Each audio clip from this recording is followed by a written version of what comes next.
तो शायद 2014 general election में पीएम का फेस नहीं होते। लेकिन एक कारण प्रशांत किशोर को जेडीयू से बाहर कर देती है कि अरविंद केजरीवाल ने एक इंटरव्यू में पीके का बेइज्जती करते हुए बोला था। लेकिन इसी बीच प्रशांत किशोर का एक ट्वीट आता है। एनडीटीवी के एक इंटरव्यू में एंकर श्रीनिवासन जैसे कहते हैं, 20 मार्च 1977 बिहार के रोहतास जिले में एक बच्चे का जन्म होता है। किसको पता था कि आगे चलकर यह बच्चा भारत का प्रधानमंत्री बनाएगा। जी हाँ दोस्तों, हम बात करने वाले हैं प्रशांत किशोर के बारे में, जिनको आप लोग पॉलिटिक्स में मैजिशियन कहते हैं। प्रशांत किशोर की शुरुआती पढ़ाई रोहतास जिले में हुई, लेकिन इनको सेकेंडरी एजुकेशन के लिए बक्सर मूव करना पड़ा।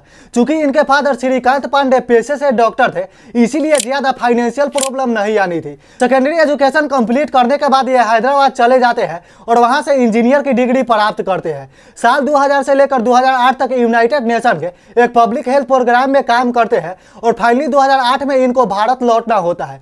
3 साल के लंबे गैप के बाद यानी कि साल 2011 में इन्होंने पॉलिटिकल स्ट्रेटजी के फील्ड में कदम रखा। अगले साल यानी कि 2012 में गुजरात में असेंबली इलेक्शन होने वाले थे, इसीलिए सबसे पहले इन्होंने नरेंद्र मोदी का साथ दिया। प्रशांत किशोर का यह कैंपेन काफी ज्यादा सक्सेसफुल रहा और गुजरात में बीजेपी को अकेले दम पर 115 सीटें आई और नरेंद्र मोदी एक बार फिर से मुख्यमंत्री चुने गए। यह इलेक्शन नरेंद्र मोदी और पीके के लिए इसलिए भी इंपॉर्टेंट था क्योंकि अगर नरेंद्र मोदी यह इलेक्शन हार जाते तो शायद 2014 जनरल इलेक्शन में पीएम का फेस नहीं होते। अगर प्रशांत किशोर का स्ट्रेटजी यहाँ पर फेल हो जाता तो शायद अदर पार्टी का जो विश्वास है वो इन पर से उठ जाता है। 1 साल बाद यानी कि 2013 में प्रशांत किशोर अपना एक इलेक्शन कैंपेनिंग ग्रुप बनाते हैं, जिसका नाम सीएजी यानी कि सिटीजन अकाउंटेबल गवर्नेंस रखा जाता है।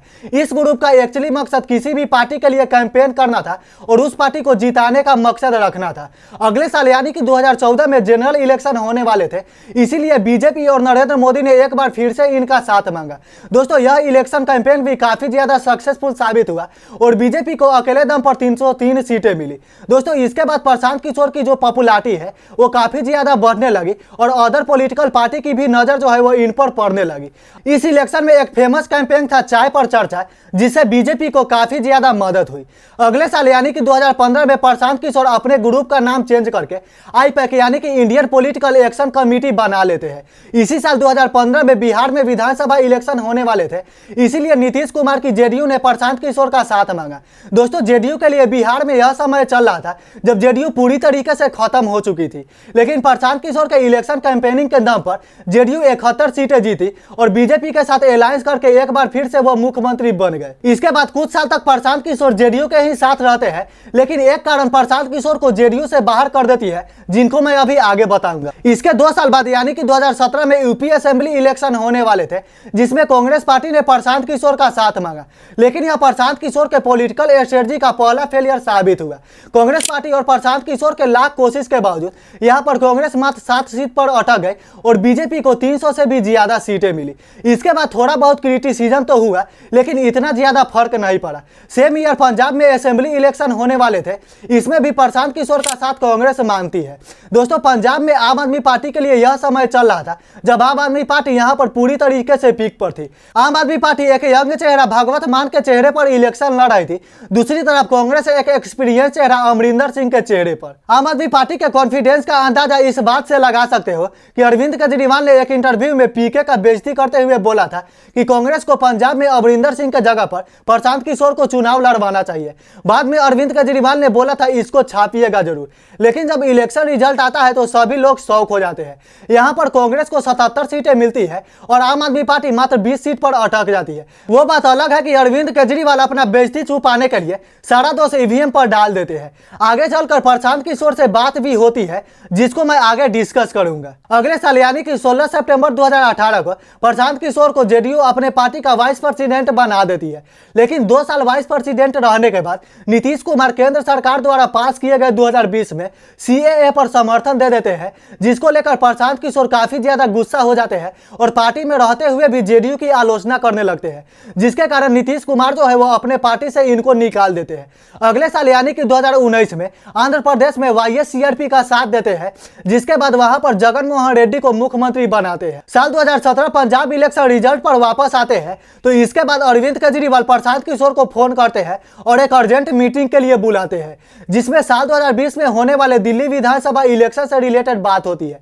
इसके बाद प्रशांत किशोर जो है वो साल 2020 2020 में होने वाले दिल्ली विधानसभा इलेक्शन में आम आदमी पार्टी का साथ देते हैं, जिसमें आम आदमी पार्टी एक बड़ी जीत हासिल करती है और दिल्ली विधानसभा के 70 सीट में से 62 सीट जीतती है। इसके एक साल बाद यानी कि बंगाल में असेंबली इलेक्शन होने वाले थे, जिसमें प्रशांत किशोर ने ममता बनर्जी की party all India Trinamool Congress का साथ दिया। दोस्तों, देश में बीजेपी के लिए यह समय चल रहा था जब बीजेपी अपना पीक पर थी। साल 2019 जनरल इलेक्शन में काफी ज्यादा अच्छा परफॉर्मेंस करके आ रही थी और बिहार 2020 असेंबली इलेक्शन में भी काफी ज्यादा अच्छा परफॉर्मेंस था। इस इलेक्शन में कुछ इसी तरह से अनुमान लगाया जा रहा था। दोस्तों, चारों तरफ बीजेपी का हल्ला था, लेकिन इसी बीच प्रशांत किशोर का एक ट्वीट आता है जिसमें लिखा रहता है कि प्रशांत किशोर बंगाल इलेक्शन में ट्रिपल डिजिट क्रॉस नहीं कर पाएंगे। इसके बाद सारे न्यूज में हंगामा तो चलने लगते हैं, लेकिन जब रिजल्ट आता है तो कुछ इसी तरह से आता है। ममता बनर्जी की पार्टी तृणमूल कांग्रेस को 213 सीट मिलती है और बीजेपी मात्र 77 सीट पर अटक जाती है। सेम ईयर तमिलनाडु में डीएमके को जीत दिलाने के बाद एनडीटीवी के एक इंटरव्यू में एंकर श्रीनिवासन जैसे कहते हैं, मैं जो अभी काम कर रहा हूं उसको कंटिन्यू नहीं करना चाहता। इसका मतलब साफ था कि प्रशांत किशोर अब पॉलिटिकल स्ट्रेटजी का काम पूरी तरीके से छोड़ चुके थे। इसके एक साल बाद यानी कि 2 मई 2022 को प्रशांत किशोर का एक ट्वीट आता है जिसमें यह संकेत देते हैं कि वह एक पॉलिटिकल संगठन बनाने की बात कर रहे हैं जिसका नाम जन सुराज होगा। थोड़ी स्ट्रेटजी बनाने के बाद यह तय होता है कि जन सुराज जो है वो अगले 2 साल तक पूरे बिहार में पद यात्रा करेगा और लोगों को समझाने की कोशिश करेगा।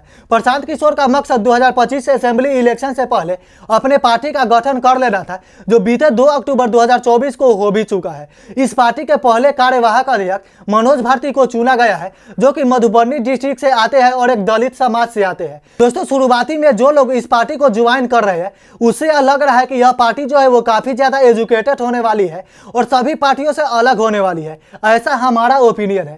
लेकिन आगे चलकर यह पार्टी परिवारवाद से कितना बच पाता है ये आगे देखने वाली बात है। दोस्तों, प्रशांत किशोर की यह स्टोरी कैसी लगी नीचे कमेंट जरूर करिएगा। अगर वीडियो अच्छी लगी तो लाइक करना, चैनल पर नए हो तो सब्सक्राइब करके बेल आइकन प्रेस कर देना।